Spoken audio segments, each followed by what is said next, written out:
Greetings adventurers, and welcome to the Loot Goblin Marketplace. This is a story where the problem player insists that the new player at the table is actually up to something sinister, and starts spreading nasty rumors to try and rally the D&D club to their side. The claims are so egregious that no one believes her, and the entire crash out from this player catches the table by surprise. Luckily for us, it ends on a happier note, as everyone including the problem player are now on good terms. A lot of depressing videos lately, so I wanted to highlight this story because sometimes your view of a new player can be heavily skewed by your current state of mind. If someone joins the table and you have a visceral reaction that no one else seems to share, it's always important to ask yourself why this new member at the table is pissing you off. Yeah, you might be picking up on red flags before everyone else, or you might be so angry that you are just seeing red in general. Today's treasure goes by the name That Time When the Girl Who Is Not Like Other Girls I Play D&D Meets Another Girl who also played D&D. This happened in my college's D&D club back in 2013-2014. Our college's D&D club is entirely male, except for one single girl. I know what you're thinking, oh god, what creepy shit befell this poor girl. Don't worry, nobody in the club was weird towards her. It isn't that kind of story. In fact, she's the problem player. This girl had a very huge I'm not like the other girls energy. For example, her characters were always rebellious noble girls who didn't want to wear dresses and marry. Her usual backstory formula for her characters were abusive father plus unwanted betrothal plus asshole fiance plus running away plus learning to fight all on her own on the streets. She would usually mention that she hated dresses and never wanted to have kids. She only ever wore jeans and t-shirts of heavy metal bands. She had her hair dyed blue, had 3 nose piercings, and 4 ear piercings on each ear. Looking back on it now, she acted like she invented alternative punk fashion. The red flags were there, but we never picked them up because she didn't have another girl in the club to compete with. We shall refer to her from here on out as Arya. I was playing a game with Arya and 3 other players for a party of 5. We were running a fun little homebrew where our party was a group of royals from various countries trying to unite all the nations to fight the big bad evil guy who awoke from his ancient slumber. The game was inspired heavily by Game of Thrones because everyone in the club was obsessed with the series, and this was before the disaster that was season 8. Arya was playing the youngest princess of the Woodland Kingdom, who made a bet with her father that if she defeated the big bad evil guy, she wouldn't have to marry. She played a rogue because it was the most unladylike class for her to play in the narrative of the story. I was playing the 3rd prince of the Northern Kingdom, who was a star druid. The other guy at the table was a paladin crown heir of the Dragon Kingdom. 2 other players had to drop out of the game in session 7 because their coursework was getting too crazy for them to have a social life. The dungeon master decided to bring in another player who he recently met in one of his classes to fill the vacancy. In the 8th session, we were introduced to a princess of the Western Kingdom. She was played by a girl. This was a problem for Arya. We will call this new player Sansa. Sansa was just as nerdy as everyone else in the club and had an obsession with Game of Thrones just like we all did. Because of this, she instantly got along with all of us, especially when she showed up in a blue sundress with her hair styled like Daenerys Targaryen. She was absolutely obsessed with the fashion of the series and often modeled her looks after Daenerys Targaryen, Cersei Lannister, Sansa Stark, or Marjorie Tyrell. Compared to Arya, Sansa was traditionally feminine. While everyone was talking amicably with Sansa, Arya was acting a little bit distant. Every time Sansa tried to strike up a conversation with Arya, Arya's responses were 1 or 2 words at best. This was rather weird and noticeable because Arya was the type to talk your head off for hours. Sometimes we joked around and told her to remember to breathe as she was talking, but when Arya and Sansa talked to each other, it went like this. Sansa, did you like the new episode? Arya, yeah. Sansa, wasn't it great when Joffrey started choking? I'm gonna save it as my ringtone. Arya,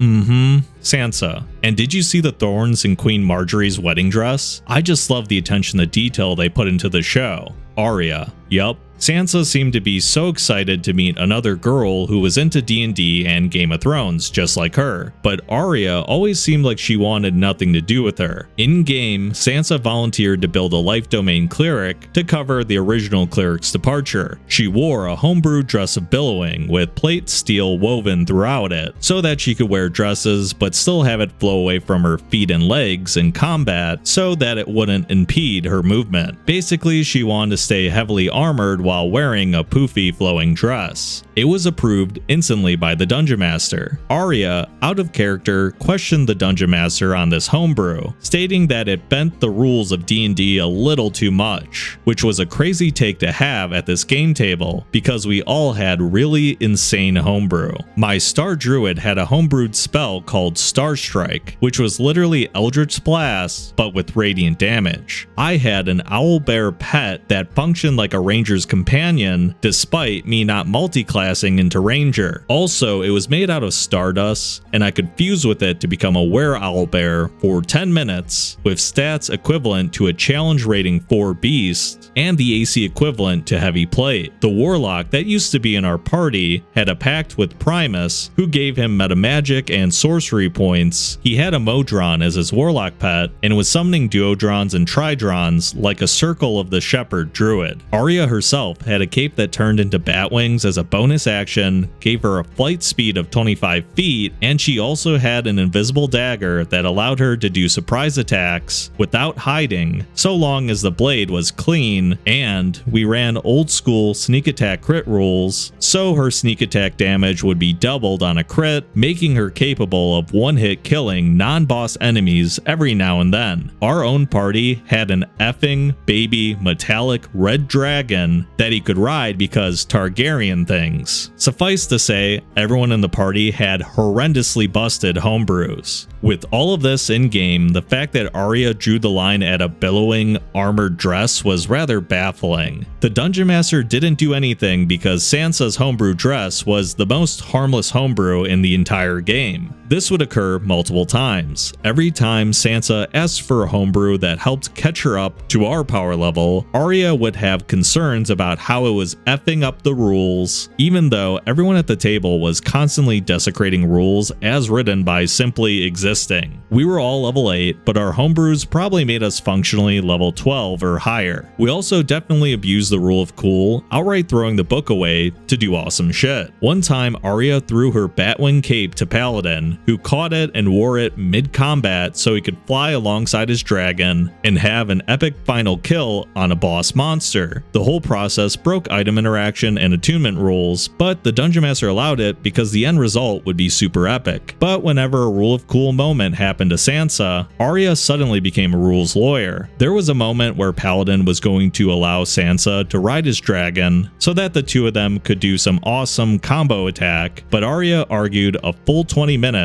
on how Paladin's dragon wouldn't allow Sansa to ride it, even though Paladin and Dungeon Master said that she could for the rule of cool. In fact, the rule that she was arguing over was a homebrew rule that sure as hell didn't exist in rules as written. It was little things like this that happened constantly over the campaign. In combat, whenever Sansa would hang back to support us, Arya would make a backhanded comment about her being the best cheerleader ever, insinuating that she wasn't doing anything. Even then, Arya would also have an issue if Sansa attacked, saying that she was wasting a turn. But it's not like Sansa attacked stupidly. She would set Bless up, make sure everyone wasn't bloodied, mostly use cantrips, and always made sure to have spell slots for multiple revivifies. One time, Sansa was the only player character left standing after a Mind Flayer downed the rest of the party with a surprise fireball that we all failed our dex save on. She at first used mass healing to pick us up, but we got downed again by another fireball. Sansa saw that she couldn't pick us back up with the Mind Flayer still around. Since the Mind Flayer was bloodied, she fired a higher level guiding bolt and killed it to end the encounter. Then she picked us up with another mass healing word. Now at this point, this was Sansa's greatest combat feat defeat, and we all cheered for her since she saved our asses. Arya instead pointed out she thought she dealt the most damage and truly contributed to the fight, souring Sansa's moment and everyone else's mood. After that moment, Sansa started to change. When she first joined, she was rather energetic and excitable, but after the Mind Flayer fight, she started to become more quiet, roleplayed less, and didn't take as many notes as before. In the beginning, we chose to ignore Arya's behavior, but when it finally clicked to us that Arya was being a bully and Sansa was too meek to defend herself, we chose to do something about it. I do regret not acting sooner. The table started to go into a vicious cycle where Arya would be passive aggressive towards Sansa, someone would defend Sansa, Arya would get upset and get a little bit meaner the next time. It all crumbled down when Arya killed Sansa's pet lion cub that she was raising with the bullshit reason that it was going to grow up to become deadly and uncontrollable. Yeah, I'm sure the Stardust Owlbear was super safe. She argued that she was preventing a future problem. Thankfully, the Dungeon Master reversed this act after seeing how much it upset Sansa and how needlessly cruel that action was. The Dungeon Master threatened to kick Arya out if she did something like that again. The level of petty that Arya is here is super cruel. As you can see, Arya really has it out for Sansa. Pretty much every party member gets a really dangerous, powerful animal companion without being a ranger, but for some reason this little lion cub is too dangerous. Yeah, not like the space owl bear or the extraplanar robotic constructs. No, it's the baby lion cub. Based on what I'm seeing from this story, the Dungeon Master is a big believer if everyone's overpowered, no one is, and everyone gets all these cool, amazing moments, except for Sansa. For some reason, Arya always argues that Sansa should be by the book, just a boring, low-level adventurer, and everyone else gets to live out their amazing power fantasies, doing things that are totally busted with homebrew items that really shouldn't exist. But like I said, if everyone has it and everyone's having a great time, the game balance doesn't matter. I never really mind when things are busted, as long as it isn't a situation where the DM is on a power trip, or maybe they're favoring like just one person and everyone else feels super weak by comparison. It really seems like the Dungeon Master and the rest of the party love Sansa. They aren't trying to keep her down, but sadly, Arya is. We don't know the exact reason just yet, but it appears that the author's probably right on the money, that for some reason there's like this weird competition going on between the two of them. I like that the Dungeon Master has finally put his foot down and says, hey, if you have it out for Sansa one more time like this, we're kicking you. Let's continue on with the story and see what happens. Arya responded with malicious slander. Arya started making up rumors about Sansa and other club members' DMs. Now, the rest of the story is information I got secondhand from other club members that weren't part of my table. I never saw the messages that Arya put out, but she basically said that Sansa was sleeping with all of us for better rewards. Like, all of us at the same time. Nobody believed her because Sansa was way too much of a dork, I say that with love, to even instigate flirting. I think Arya expected everyone in the club to rally up,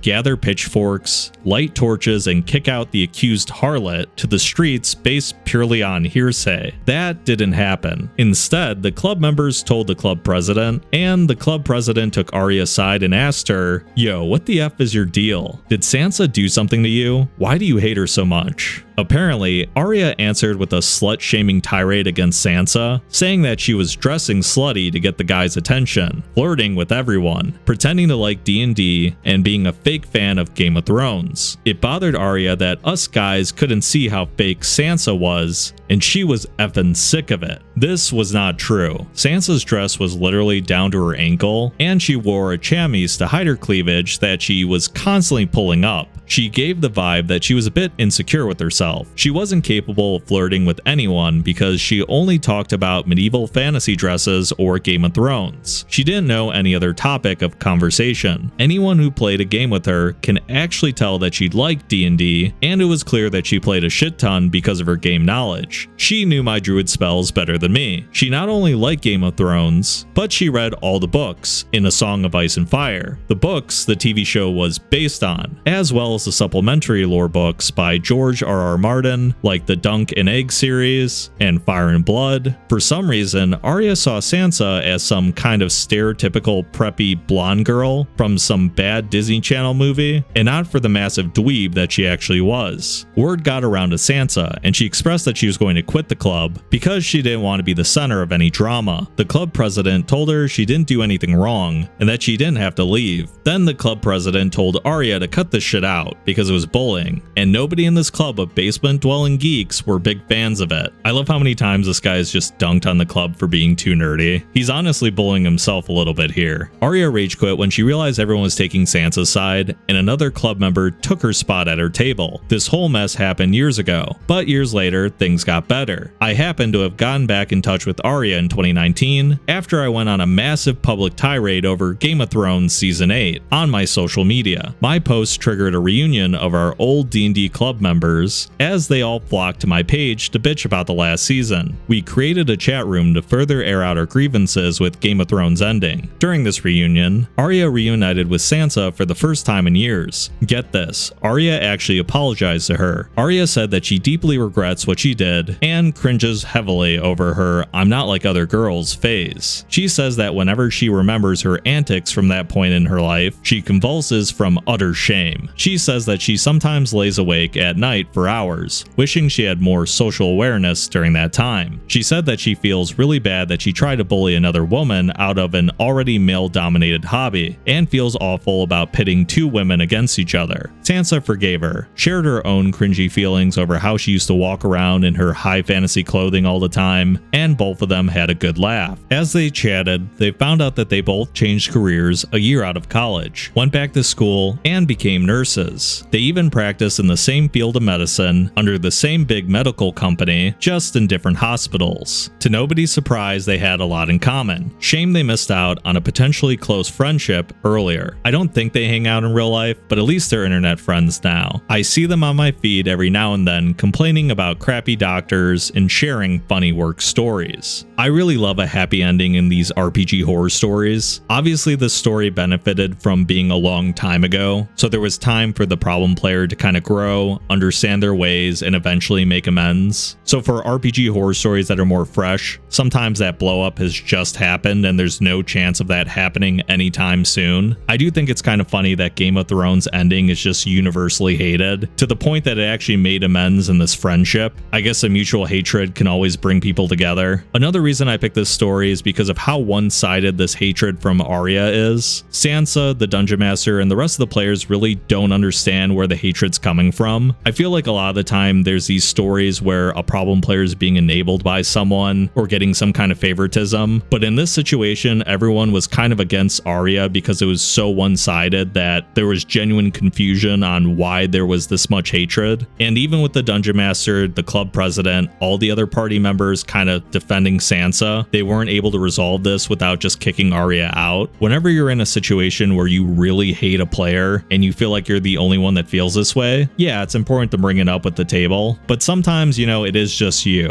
Most people are at the table just trying to have fun. If you're sitting there miserable, hating every second of it because someone's sitting on the other side of the table, and every time you try to bring it up, everyone's like, dude, what's your problem? It's time for you to take a break, honestly, even if you are right. No D&D tends to be better than bad D&D, and if everyone else is having a great time at the table and you're miserable, at a certain point, it's you that has to move on. But first, it's always good to ask yourself if maybe you're the problem player when you're the odd one out like this. I'm curious to hear your guys' thoughts about this story. Have you ever had a situation where someone hated someone else at the table and it was just completely unwarranted? I always love reading your guys' comments. And as always, you can support the channel by liking and hyping the video, and subscribe if you haven't already. I hope to see you in the next video. Farewell for now. I wanted to give D&D Dice a shout out, my favorite dice shop and where half of my paycheck goes to every month. They've got a lot of options, including their original 11-piece dice sets that they call the King of Crits series. Be sure to use the code LootGoblin to support the channel at dnddice.com, or you can just click the link down in that video description and it'll be added when you check out with your favorite dice. As an edgelord myself, my favorite collections are the Plague Doctor and Blood Hunter 11-piece sets, which I use alongside their Tomb of the Lich dice tower.